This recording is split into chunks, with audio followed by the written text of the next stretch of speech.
Pada video kali ini akan menceritakan kisah dari pembunuhan Angeline, gadis kecil yang sangat malang, yang pada saat itu kasus ini membuat masyarakat Bali menjadi terhenyak.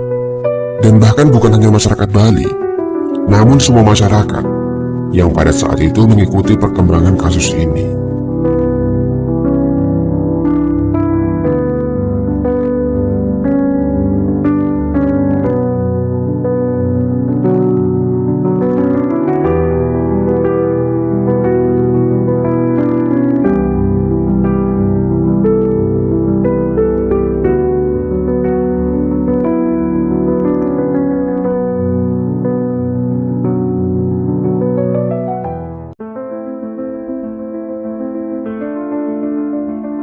Angeline, gadis kecil cantik itu dilahirkan pada tanggal 9 Mei di tahun 2007. Ia lahir di sebuah klinik di daerah Canggu dari pasangan Ahmad Rosidi dan Hamida.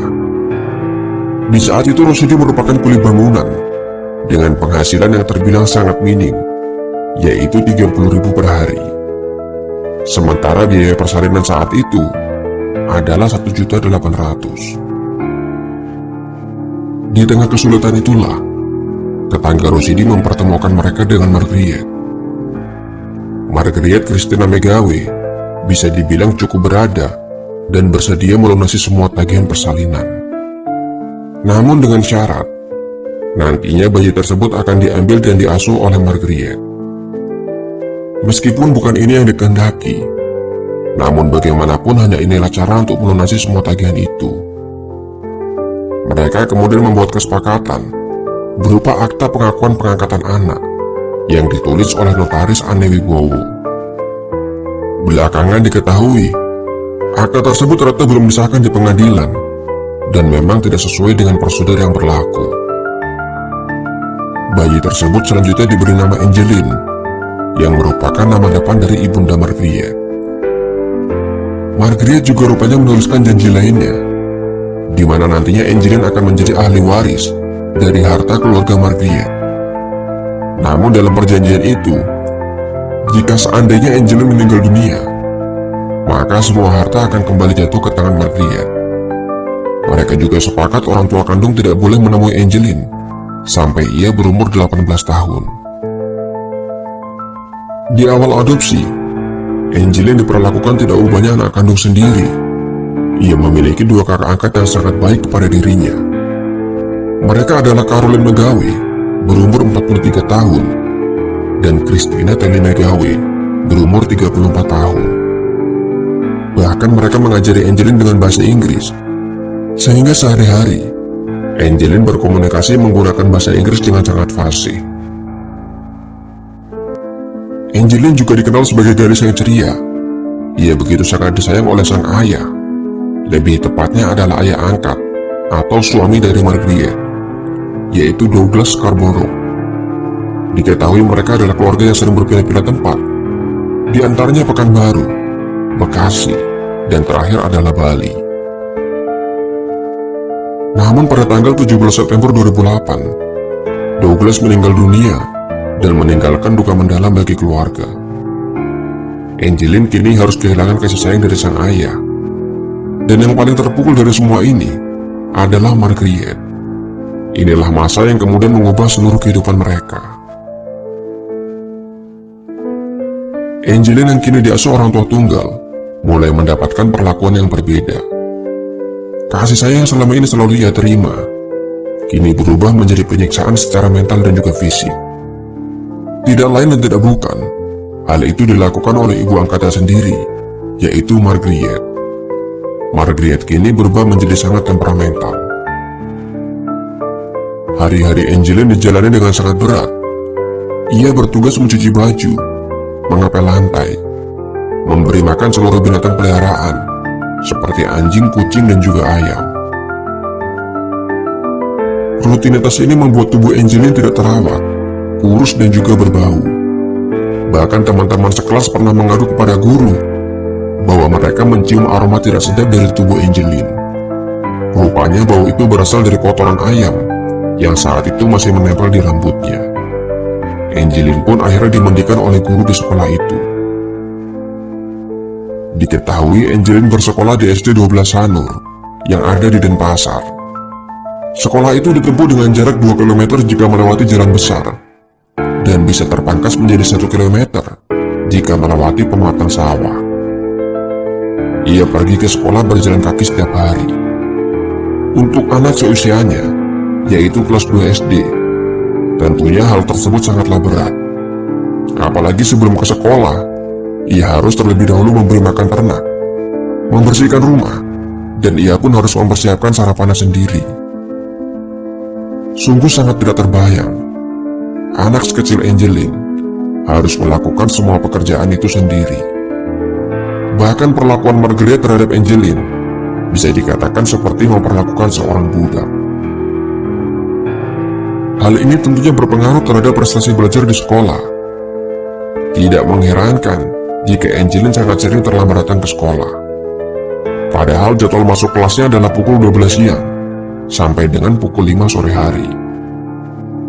Di sekolah, dirinya dikenal sangat pendiam, pemurung, lusuh, dan kesedihan selalu terlihat dalam dirinya. Para guru di sekolah tentunya menjadi sangat curiga. Mereka mencoba menanyakan langsung kepada Angeline. Namun Angeline sama sekali tidak mau bercerita. Yang besar kemungkinan, ia ketakutan jika seandainya Margaret mengetahui. Satu hal yang berani Angeline ungkapkan adalah dirinya sangat kelaparan. Hal tersebut tentunya membuat para guru menjadi sangat iba. Namun ketika mereka menanyakan kepada Margaret, ibu itu menjawab bahwa Angeline tidak pernah mau makan pagi, meskipun sarapan telah dihidangkan. Fakta yang jelas berbeda, di mana Angeline makan lahap sampai dengan 2 piring ketika para guru memberinya sarapan. Yang menambah kecurigaan para guru, Margaret mengatakan bahwa ia sangat menyayangi Angeline. Namun nyatanya, para guru sering melihat luka lebam di tubuh Angeline. Bekas lebam tersebut disinyalir imbas dari perlakuan kasar yang dilakukan oleh ibu angkatnya sendiri. Singkat cerita, di tanggal 16 Mei 2015, Christine, yaitu kakak angkat Angeline yang berkuliah di Amerika Serikat, membuat laman di Facebook yang berjudul Find Angeline, Bali Missing Child, yang intinya adalah menginformasikan bahwa adiknya bernama Angeline telah menghilang. Begitupun dengan kakak tiri lainnya, yaitu Caroline, yang menyebarkan selebaran bahwa adiknya telah menghilang.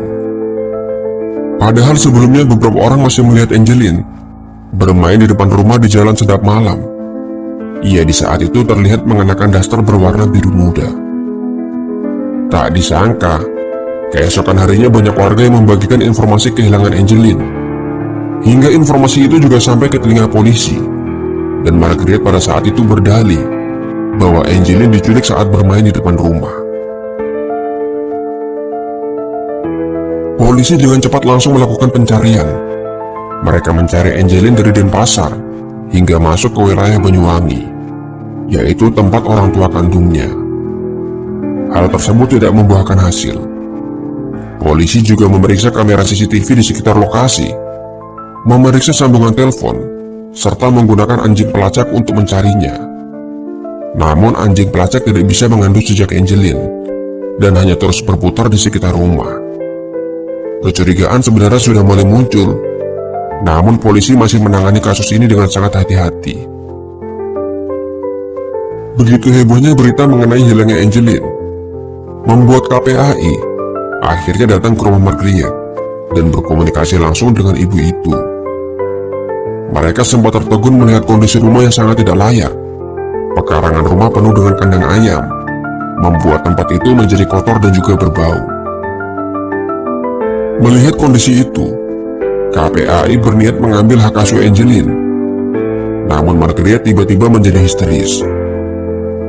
Ia menangis dan mengatakan akan membunuh siapa saja yang mengambil Angeline, karena ia sangat menyayanginya.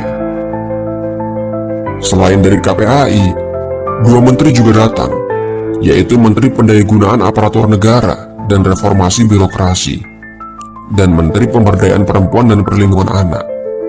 Namun kedatangan keduanya ditolak oleh Margaret.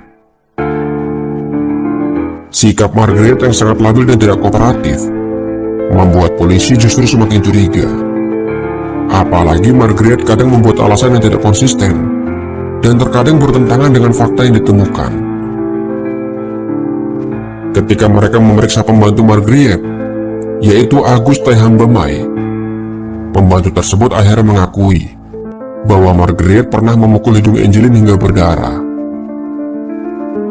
Rabu, 10 Juni 2015, polisi akhirnya mengambil sikap tegas dengan memeriksa kembali rumah dan juga pekarangan secara menyeluruh. Angeline pun akhirnya berhasil ditemukan, memeluk boneka Barbie miliknya, tak bernyawa dan membusuk di bawah pohon pisang. Sebuah penemuan tak terbantahkan yang sangat menyayat hati. Dengan posisi memeluk boneka, seolah menunjukkan penderitaan yang sangat dalam. Kini penderitaan itu benar-benar telah pergi. Dari hasil otopsi, Angeline diketahui meninggal sejak 3 minggu sebelumnya. Di tubuh jenazah ditemukan bekas luka kekerasan, berupa memar pada wajah, leher, serta anggota gerak atas dan juga bawah. Di punggung kanan jenazah ditemukan luka bekas sundutan rokok. Selain itu ditemukan juga luka lilitan dari tali plastik sebanyak 4 lilitan. Dan sebab kematiannya sendiri dipastikan karena hantaman benda tumpul pada wajah dan juga kepala. Seolah latah dan tak bisa mengelak, polisi langsung meringkus Margaret dan juga Agus selaku pembantu rumah tangganya. Namun bukan berarti kasus ini berakhir. Persidangan yang terjadi begitu alot dan berjalan sampai dengan 4 bulan. Margaret masih terus mengelak, menuduh Aguslah yang telah membunuh Angeline. Namun dalam perkembangan kasusnya, pelaku utama kemudian mengarah kepada Margaret. Bukti pengakuan Agus, hasil kedokteran forensik, dan juga hasil dari olah TKP menjadi dasar polisi untuk menetapkan Margaret adalah pelaku utama. Margaret membunuh Angeline dengan cara membenturkan kepalanya ke lantai dan juga ke dinding. Agus yang mendengar Angeline merintih, kemudian membuka pintu kamar dan melihat Angeline sudah tidak berdaya. Kepala dan telinga Angeline sudah mengeluarkan darah segar. Dalam keadaan tak berdaya, Margaret masih sempat menyuruh Agus untuk memperkosanya, yang kemungkinan untuk menyiapkan alibi bahwa Agus yang membunuh Angeline. Namun Agus menolaknya. Meski demikian, Agus juga berperan dengan membantu menguburkan jenazah Angeline. Yang perlu digarisbawahi, pengakuan Agus dan juga Margaret masing-masing sama-sama tidak konsisten. Mulai dari tempat, waktu, dan juga cara membunuh, semuanya kerap berubah-ubah di setiap persidangan. Bahkan Agus dan Margaret, mereka sering saling melempar tuduhan dalam persidangan. Setelah melewati proses persidangan yang panjang, Agus Tai divonis dengan 10 tahun penjara. Sementara Margaret divonis dengan penjara seumur hidup. Motif yang dilakukan oleh Margaret diduga adalah masalah ekonomi dan juga harta yang merujuk kepada akta pengangkatan Angeline di tahun 2007. Itulah kisah dari penyiksaan dan pembunuhan terhadap Angeline, gadis kecil yang sangat malang yang harus menerima cobaan berat dalam hidupnya. Banyak informasi yang masih belum ditampilkan dalam video ini, khususnya dalam proses persidangan. Dan jika ada kesalahan ataupun ada pendapat yang berbeda, silahkan tuangkan dalam kolom komentar di bawah. Sampai jumpa kembali di video selanjutnya.